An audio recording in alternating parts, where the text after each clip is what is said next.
What's up, dudes and dudes to the internet? My name's Scyushi, and we actually have some surprisingly awesome news that I am allowed to talk about.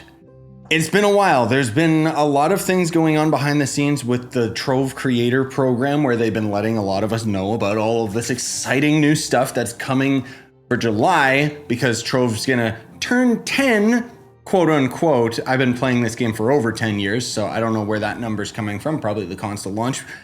But anyways, I'm finally allowed to talk about all this stuff. So it's really exciting. You know, we've got Yabaki, we got this new event coming. We've got like a whole bunch of different things to get into. So I wanted to share this with you guys. And you probably already saw some of the other creators talk about it. That's okay. I'm getting to it a little bit late because, you know, baby Leon and life stuff. Anyways, so they've got a pre-campaign that's going to be starting on social channels starting on the 27th, where Yabaki returns. I don't know all of the details, but you're going to participate in this giveaway with Instagram, Facebook, TikTok, whatever, for a chance to win Yabaki. And the more goals players achieve, which I assume will be in more detail within that actual participation thing, they'll give away more Yabakis. So this is actually really cool, but I still wish, part of me still greedily wishes that we would be able to obtain it. Also, it's kind of surprising that it seems like it's tradable.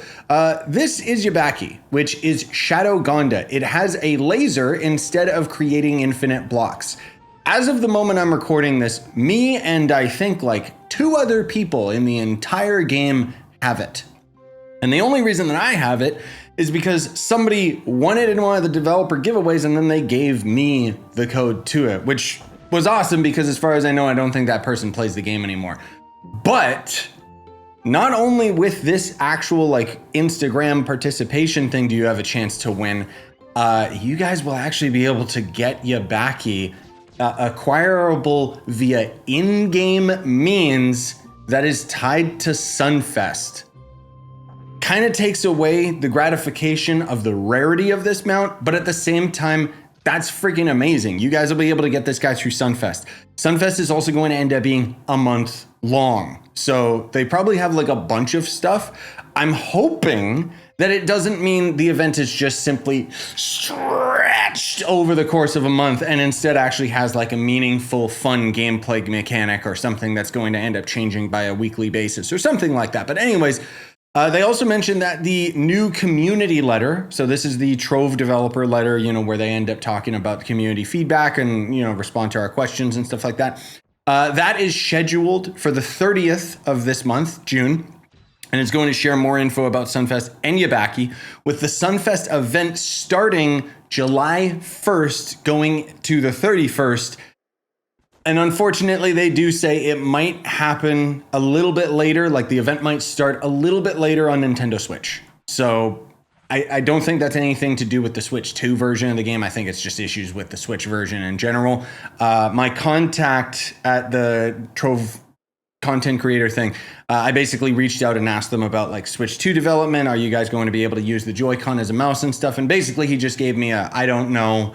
They're going to work on it, but it's something kind of on the back burner. So us with the Switch 2, unfortunately, can't play Trove on the Switch 2. Thankfully, I play it on PC anyways, so it doesn't matter. So there's going to end up being 3 phases of the quest line, it says. So I'm assuming that's going to be over the following weeks or something like that. And it says all of this and more just in time for the anniversary. So all platforms run on new servers. We talked about this in my last video, but I couldn't get into too much detail. I even might have gotten into a little bit of trouble by sharing it. But yes, the reason why the servers have been so unstable is they have migrated them to the physical servers.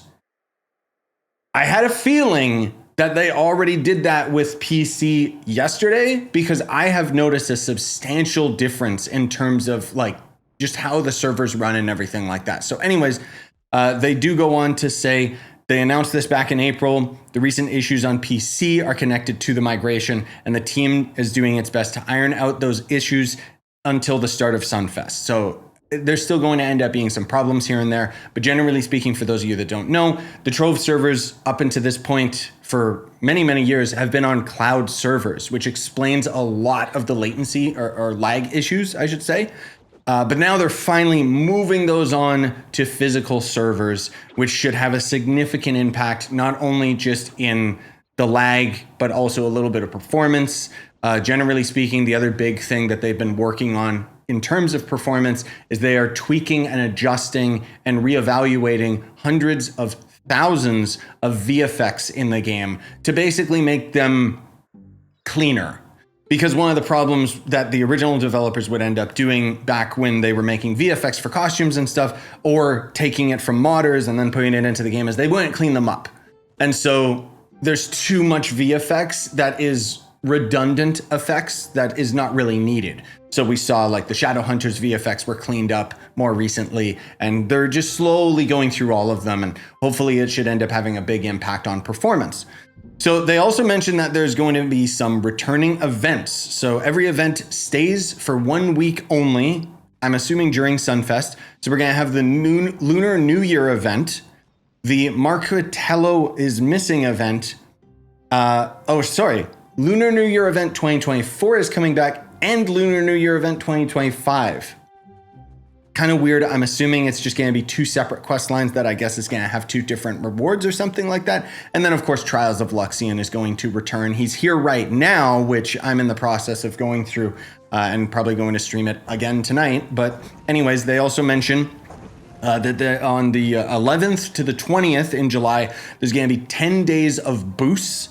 So they'll give details at a later date. And then there's also going to end up being new Twitch drops. So the Twitch drops are going to end up being like some pinatas and other things. That is going to end up being, I think that takes place like as soon as the event starts, if I'm not mistaken. But let me see if I can find a list of the actual items. Yes, so it says that the event is going to, so it says that the Twitch drops are going to start when Sunfest hits. And there's going to end up being rewards that are gained over 7 steps in a 2-hour period. So there's going to be a special anniversary pinata, plus a Streamer Dream 1 box. Then there's a special anniversary pinata and an Dev Dream box, another Streamer Dream 2 box. All of these come with special anniversary pinatas, but it's going to essentially be a bunch of Streamer Dream boxes and so on and so forth. Then finally, there's going to end up being, the last item is a new drop exclusive ally. So Mastery Farmers, you're going to have to start watching people on Twitch, which I'll probably end up streaming for, the whole 2-hour period on Twitch and YouTube when the event goes live, but we'll see how that ends up all going. Now, another thing that's really exciting is on July 16th, mark your calendars, boys, there's going to be a developer live stream. I really, really hope that they're planning on bringing those back, because even if they were kind of hit or miss, it was still really, really nice to have the developer live streams where everybody could chill there and kind of see what was coming. I just hope that it's not going to be like the last few that were really bad. In particular, there was one that I remember where the devs were just playing Bomber Royale with a bunch of people, and that was cool. But then they just casually were like, oh yeah, the Shadowhunter's getting a rework in like a couple days. And then one of the Era devs was like, I don't think we're supposed to talk about that. And it was like, then why are you streaming? That's the whole point of these streams, is to get hype, to get people energized about new content drops and stuff. So anyway, critiques aside, I hope that the dev stream is going to be more focused on talking about new things before they get into just gaming and playing around with people. But either way, even if it's just them gaming, I appreciate the fact that they're getting more involved with the community again. It's great to see.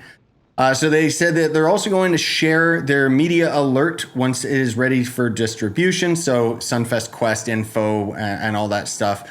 They also actually have the Sunfest July quest line that I can look at right now. So give me a second to open this up. That's surprising. I see. Okay, so it is going to end up being in phases. The quest line has 3 phases. Cool. I still wonder where they're getting this 10-year anniversary launch from. Like, I'm just curious. I'm not trying to be like, I've been playing this game for longer.